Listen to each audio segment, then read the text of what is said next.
Good morning. Let's do a Bible study. This is going to be in John 8:31, and we're going to go right into it. Jesus said, "The people who believed in him, you are truly my disciples if you remain faithful to my teachings. And if you will know the truth, and the truth will set you free." "But we are descendants of Abraham," they said. "We have never been slaves to anyone. What do you mean, you will be set free?" Jesus replied, "I tell you the truth, and everyone who sins is a slave of sin. A slave is not a permanent member of the family, but a son is a part of the family forever. So if the Son sets you free, you are truly free. Yes, I realize that you are descendants of Abraham, and yet some of you are trying to kill me because there is no room in your hearts for my message. I am telling you what I saw when I was with my father, but you are following the advice of your father." "Our father is Abraham," they declared. "No," Jesus replied. "For if you really were the children of Abraham, you would follow his example. Instead, you are trying to kill me because I told the truth, which I heard from God. Abraham never did such a thing. No, you are intimidating your real father." They replied, "We are not illegitimate children.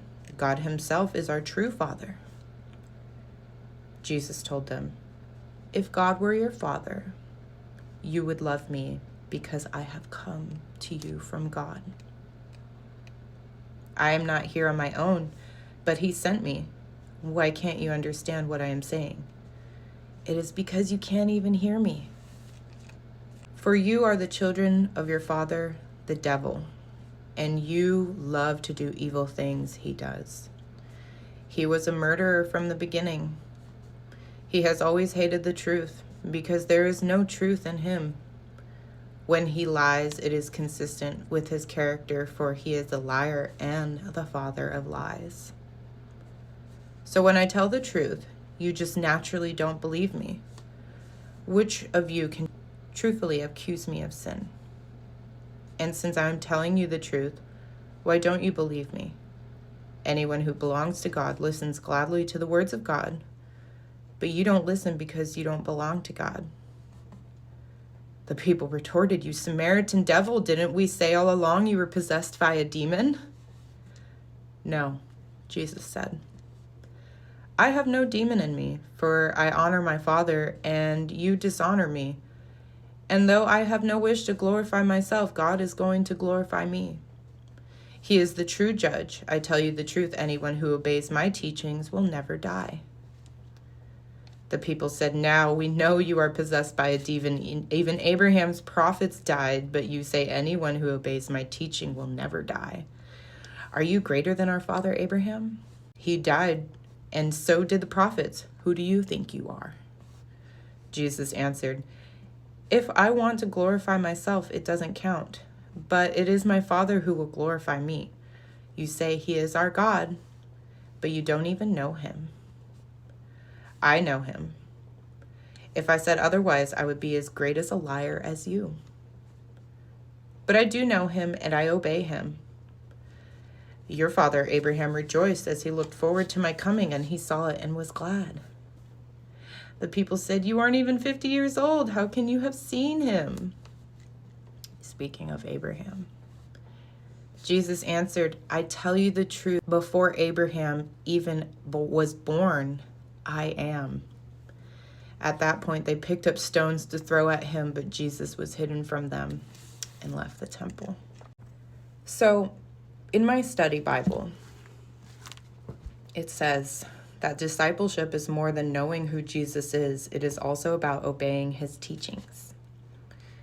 Because Jesus is the truth, knowing him brings discernment of what is true and what is false. It sets you free. The truth brings freedom from darkness and falsehood and sin. Jesus challenged a widely held assumption about Israel's status as God's chosen people. Their heritage as descendants of Abraham had inspired feelings of privilege and immunity, rather than obligation and responsibility. The people misunderstood what it meant to be set free.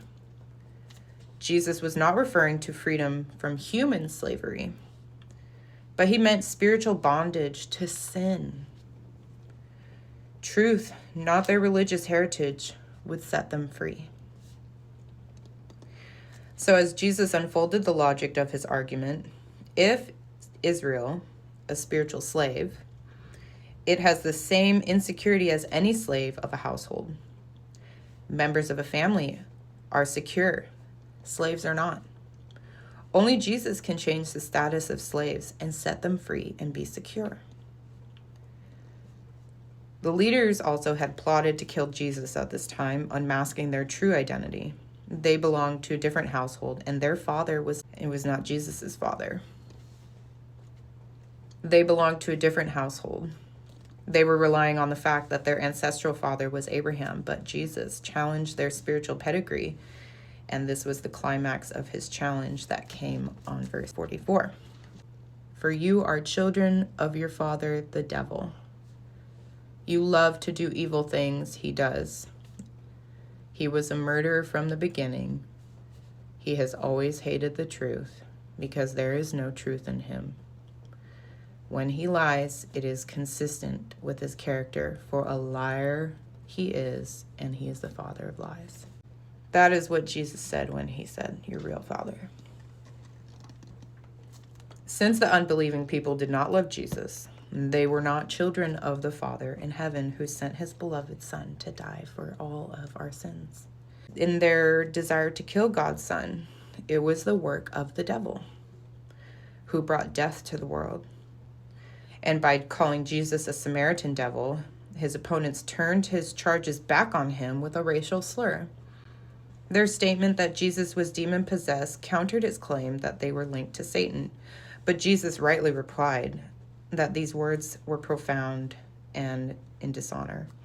In fact, this was a serious and unforgivable offense, something blasphemous, as some would say nowadays. Again, who do you think you are?